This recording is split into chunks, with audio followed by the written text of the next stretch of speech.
রাস্তা দিয়ে অনবরত চলছে ইসিএল এ কয়লা বোঝাই ডাম্পার। সেই ডাম্পার আটকে বিক্ষোভ দেখালো ফুলবেড়িয়া গ্রামের দোকানদারেরা। মূলত তাদের দাবি, এইসব ডাম্পারগুলি সকাল থেকে সারাদিন ধরে ওভারলোডিং চলে, যার ফলে রাস্তা নষ্ট হচ্ছে। একই সাথে রাস্তায় প্রচন্ড পরিমাণে ধুলো উঠছে, আর রাস্তায় ধুলো ওড়া যাতে বন্ধ হয় সেই দাবি জানিয়ে রবিবার সকাল থেকে গ্রামের দোকানদারেরা ট্রান্সপোর্ট আটকে বিক্ষোভ দেখাতে শুরু করে। খবর পেয়ে ছুটে আসে সালানপুর থানা সামডি ক্যাম্পের পুলিশ ও সিকিউরিটি গার্ড জয়দেব রায়। ফুলবেড়িয়া গ্রামের দোকানদারেরা জানায়, সালানপুর ইসিএলে ডাবর কলিয়ারি ও মোহনপুর কলিয়ারি থেকে কয়লা উত্তোলন করে সেই কয়লা সামডি ফুলবেড়িয়া হয়ে বঞ্জিমারি সাইডিং এ নিয়ে যাওয়া হয়, কিন্তু সামডি থেকে ফুলবেড়িয়া পর্যন্ত রাস্তা খারাপ রয়েছে। তাছাড়া প্রচন্ড পরিমাণে ধুলো, যার ফলে বাড়ি ঘর সহ দোকানের অবস্থা খারাপ হয়ে পড়েছে। সেইদের হাতে তুলে দেন। তারা জানায়, এই ধুলোর ফলে শ্বাসকষ্ট দেখা যাচ্ছে। তাছাড়া যখন ডাম্পার গুলি চলে সেই সময় কোনো সিকিউরিটি গার্ড পর্যন্ত থাকে না, কারণ স্কুলের সময় অনেক ছাত্রছাত্রী এই রাস্তা দিয়ে যাতায়াত করে। তারা ইসিএল এ ম্যানেজমেন্টের বিষয়ে বহুবার জানিয়েও কোনো সুরাহা হয়নি, যার কারণে আজকে তারা এই সব ট্রান্সপোর্ট আটকে বিক্ষোভ দেখাতে শুরু করে। যতক্ষণ তাদের এই দাবি মানা হচ্ছে, এই গাড়িগুলো ছাড়া হবে না। অবশেষে 5 ঘন্টা ট্রান্সপোর্ট বন্ধ থাকার পর ইসিএল এ ম্যানেজমেন্টের সিকিউরিটি ইনচার্জ দিলীপ প্রসাদের আশ্বাসে ডাম্পারগুলি ছাড়া হয়।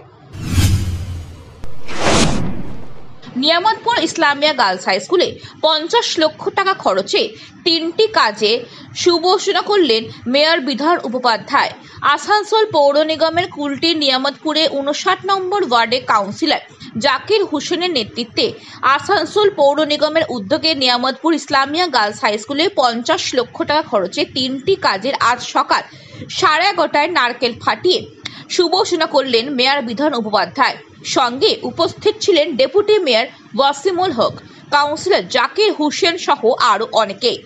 এই বিষয়ে মেয়র বিধান উপাধ্যায় জানিয়েছেন, নিয়ামতপুর ইসলামিয়া গার্লস হাই স্কুলে একটি ক্লাসরুম, একটি মিড ডে মিলের সেট এবং একটি মিড ডে মিল খাওয়ার রুম বড় করা হবে। মোট 3টি কাজে প্রায় 50 লক্ষ টাকা খরচ করা হবে।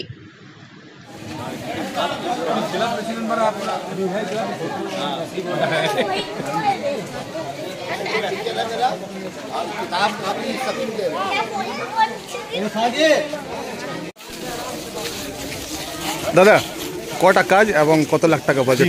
3টে কাজ আছে। 3টে কাজে প্রায় 50 লাখের মতো আছে। কি কি কাজগুলো রয়েছে? একটা আছে ক্লাসরুম আছে, একটা আছে মিড ডে মিলের যেখানে মানে খাওয়া দাওয়ার অ্যারেঞ্জমেন্ট যেখানে করবে, আর ওখানকার সিটিংয়ের জন্য 120 জন স্টুডেন্ট যে বসে খাবে সেটা। মোট খরচ করতে হবে 50 লাখ। বারাবণী ইসিএল এর 7 গ্রাম শ্রীপুর এরিয়া চরণপুর খোলামুখ খনিতে গতকাল সন্ধ্যাবেলায় মাহালিপাড়ায় ধস দেখা দেয়। এই ধসকে নিয়ে ব্যাপক উত্তেজনা। স্থানীয় মহিলা ও পুরুষ সারা রাত তারা বাড়ির বাইরে রাত্রি নিবাস করেছে।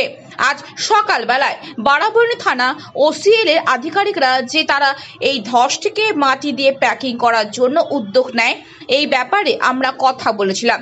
স্থানীয় বাসিন্দাদের সঙ্গে প্রশাসনিকভাবে বারাবণী পঞ্চায়েত সমিতি ও বারাবণী সমষ্টি উন্নয়ন আধিকারিক শিলাদিত্য ভট্টাচার্যের সঙ্গে জানাচ্ছেন যে রাতে অনেকেই বাড়িতে থাকতে পারেন, নিয়মের বাড়িতে থেকেছে, কি ব্যবস্থা নেওয়া হচ্ছে? দেখুন, এটাতে দুটো পর্যায়ে আছে। একটা হচ্ছে যেটা আমাদের তরফ থেকে যে ব্যবস্থাটা নেওয়া, সেটা হচ্ছে আমরা পুলিশকে বলেছি ওখানে একটা যাতে মানুষকে একটু সচেতন করে দেখে, ধস যেখানে নামছে সেখানে যেন লোকজন না যায়, সেরকম একটা অ্যালার্টনেস ছড়িয়ে দেওয়ার জন্য। দ্বিতীয় যেটা আছে সেটা হচ্ছে মেনলি জমিটা ইসিএল এর জমি, ওই জায়গাটা, এবং ইসিএল এর ওখানে একটা খনিও তৈরি হচ্ছে, আপনারা জানেন। তো ইসিএলকে আমি রিকোয়েস্ট করেছি অলরেডি ওখানে যাওয়ার জন্য, এবং ওখানে জায়গাটাকে যাতে ফিল আপ করা বা যেটা ইসিএল এর মানে ইঞ্জিনিয়ার সাহেবরা ঠিক মনে করবেন সেইভাবে প্রোটেক্টিভ ব্যবস্থা নেওয়ার জন্য ওনারা যখন নেবে। আমাদের ইসিএল এর জায়গা স্যার, ওখানকার বাসিন্দাদের কি পুনর্বাসন হয়েছে? ওখানে খনি একটা করা হচ্ছে, তো ইসিএল এর জায়গায় অনেকেই বসে আছে। আমাদের তরফ থেকে আমরা উদ্যোগ নিয়েছি অলরেডি, এবার ইসিএল তাদেরকে কি ক্ষতিপূরণ দেবে কি দেবে না সেটা ইসিএল এর ব্যাপার, তো ইসিএল সেটা বলতে পারবে ওদের কি আছে প্যাকেজটাকে। না অফিসিয়ালি স্যার আপনার কাছে এসেছে যে হ্যাঁ প্যাকেজ দেওয়া হয়ে গেছে? প্যাকেজ দেওয়ার ক্ষেত্রে ওরা আমাদেরকে সেভাবে মানে অফিসিয়ালি কোনো ইন্টিমেট করে না আর কি। আচ্ছা, ওরা ওদের মতো করে ওদের নিয়ম মেনে ওরা কাজ করে। কোনো জনশুনানি যে হওয়ার আগে একটা জনশুনানি হয়, সেরকম কোনো ইন্টিমেশন আমাদের কাছে অন্তত চাই না।